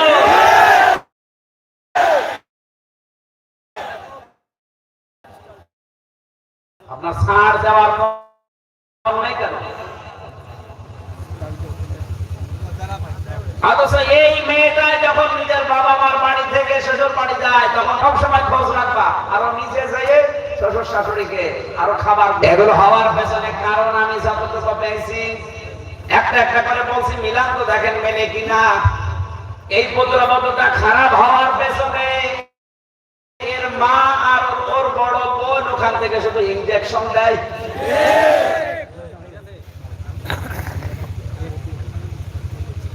ওর মা আবার মাঝে মাঝে মানুষের কাছে গল্প করে, জানো আমার যে জামাই, এ আল্লাহর ওলি, খুব ভালো জামাই, মাটির মানুষ। কেন? আমার মেয়ে যা বলে তাই শোনে। আর ওই যে আমার ওই ছেলেটা, ওটা হারামজাদা। কেন? কারণ ও শুধু ওর বউর কথা শোনে। আপনার ছেলে আপনার বউর কথা শুনে যদি হারামজাদা হয়, তা আপনার জামাই আপনার মেয়ের কথা শুনে তো ডবল হারামজাদা। এটাকে বলছে মাটির মানুষ, আল্লাহর ওলি, আর ওইটা বলছে হারামজাদা। এরকম মানুষ দেশে নেই। স্তব্ধ হয়ে যাচ্ছে বিভিন্ন পরিবারের এই দৃশ্যগুলো দেখে, কিছু বলার নেই। মা বোন যারা পর্দার আড়ালে বসে আছেন, তাদেরকে তিরমিজির হাদিস বলছে, শুধু নামাজ পড়লে, রোজা রাখলে আর কালো বোরকা পড়লেই মনে করছেন আপনি নেককার হয়ে গেছেন না। 4টা গুণ যদি কোনো মহিলার ভেতরে না থাকে, হতে পারে না। 1 নম্বরে তার স্বামী যখন তার দিকে তাকায়, তখন স্বামীকে আনন্দ দেয়। সম্মানিত মা বোনেরা, মনে করছেন এইটা আবার কি? না, আপনার কাছে কিছু মনে হতে না পারে। একজন স্বামী চায় যে বাড়িতে আসলে অন্তত আমার স্ত্রী যেন আমাকে অঙ্গভঙ্গি দিয়ে, কথাবার্তা দিয়ে, সাজগোজ দিয়ে, যে কোনো কায়দায় যেন আমাকে আনন্দ দেয়। এটা চান কোন স্বামী? হাত তোলেন তো। কি ওয়াজ আছে? এ স্বামী বসে আছে না হিজলা? একটা লোক হাত তুলতে পারে না। কি হয়েছে কি আপনার? বলেন, বিয়ে না দিলে তোলেন, বিয়ে করবেন বলেন, সবাই তোলেন হাত। আরে কেন ওইদিকে মারো এবার।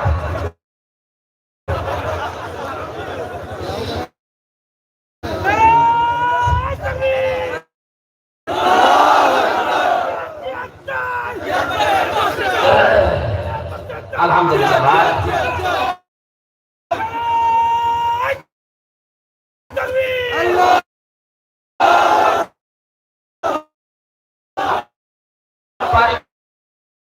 জীবনের একটা দৃশ্য তুলে ধরেছিলাম।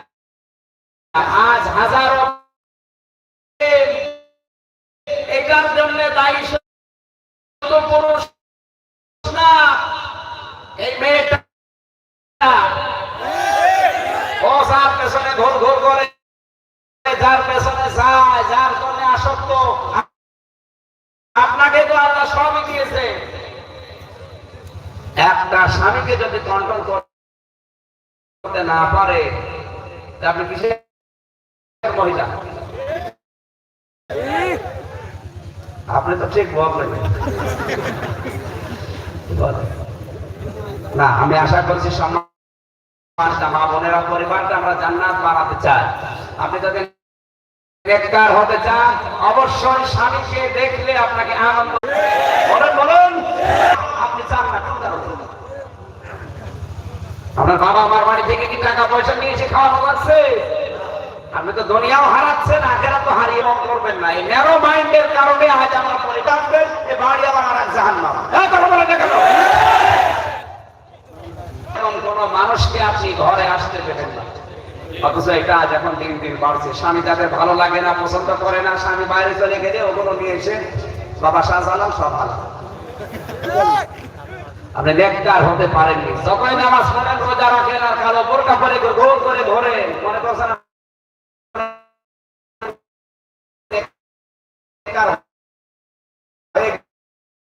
না। নেককার হওয়ার জন্য এই গুণগুলো মাস্ট বি, লাগবে। এটা মিশকাত শরীফের হাদিস, তিরমিজি শরীফের হাদিস, 3272 নাম্বার হাদিস। এটা আল্লাহ যেন আমাদের মা বোনদেরকে, বিশেষ করে সিলেটের মেয়েদের এই 4টা গুণ অর্জন করে আল্লাহওয়ালা মেয়ে খাওয়ার তৌফিক দান করে। বলেন আমিন। মাল সম্পদ, প্রথমে বলেছিলাম শস্ত্র, টাকা পয়সা, রাষ্ট্রীয় চেয়ার, নেককার স্ত্রী, এগুলো যারা জমা করছে আর মনে করছেন এ আর কোনোদিন হাতছাড়া হবে না, চিরজীবনের জন্য থাকবে, আপনি কিন্তু জাহান্নামে হুতামার দরজায়। আপনি জানেন হুতামা কি? নারুল্লাহিল মুওয়াদা, এটা আল্লাহর জ্বালানো আগুন। এমনিতে জাহান্নামের আগুনের বর্ণনা পেয়েছি, আর এই আগুন জায়গায় যদি লাগে ওই জায়গা পুড়ে পুড়ে ছাড়া হয়ে যায়। এই অপরাধে যারা অপরাধী হয়ে বসে আছেন, এখনো জমা করছেন, টাকা পয়সার মালিক হচ্ছেন, বৈধ অবৈধ দেখা দেখি নেই, চেয়ারের মালিক হয়ে আপনি কিন্তু জাহান্নামে হুতামায় অলরেডি যাচ্ছেন। এখন শুরু হয়ে যায়নি, এখনো পশ্চিম দিকে সূর্য ওঠেনি। ফিরে আসেন, সময় আছে।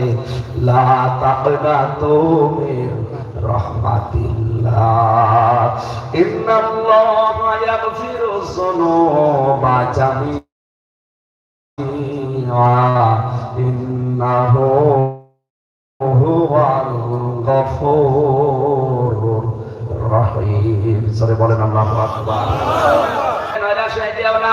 শয়তানের ধোঁকায়, নফসের জালে দুনিয়ার এই ফেরেপে পড়ে যারা অন্যায় শরীরে ফাঁসিয়ে দিয়েছে, এখনো ফিরে আসো। অবশ্যই আমি আল্লাহ সব অপরাধ মাফ করে দিতে পারি। আমার নাম গফুর, আমার নাম রহিম।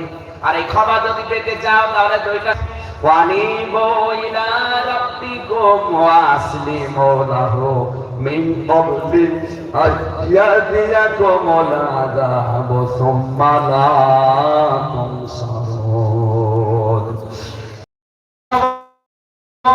মিন ক্বাবলি আইয়াতিয়াকুমুল আযাবু সুম্মা লা তুনসারুন। আর 42 সালে কখন? সুতরাং এখনই আমাদের পাল্টাতে হবে, কোরআন মানতে হবে এখনই। এই আয়াতের পরবর্তী 55 নম্বর আয়াত, সূরা জুমার 24 নম্বর পারা 3 নম্বর পৃষ্ঠায় আছে। আত্তাবিউ আহসানা মা উনজিলা ইলাইকুম মির রাব্বিকুম মিন ক্বাবলি আইয়াতিয়াকুমুল আযাবু বাগতাতা ওয়া আনতুম লা তাশউরুন। হঠাৎ করে যখন মরণ আসবে তখন সব দিক দিয়ে হারিয়ে যাবে। এখনই কোরআনের নাযিলকৃত বিধানগুলো মেনে নেওয়ার আহ্বান জানিয়ে আজকের মতো আমরা শেষ করলাম। বাকি 6টা জাহান্নামের পরিচয় আমার বইতে আছে, আমি যা বলি ওটা আগে লিখি, বই আকারে লেখা আছে, গাড়ি থেকে পড়লে নিয়েছে। আমার শরীরে পার্সোনাল গলা পাচ্ছি। মেয়েদের জন্য অবশ্যই লিখিত বইটা দেবেন, কাজে রাখবে। আল্লাহুম্মা আমিন। মাথাটা নিচু করেন, চক্ষু বন্ধ করেন, মাথা নিচু করেন, চক্ষু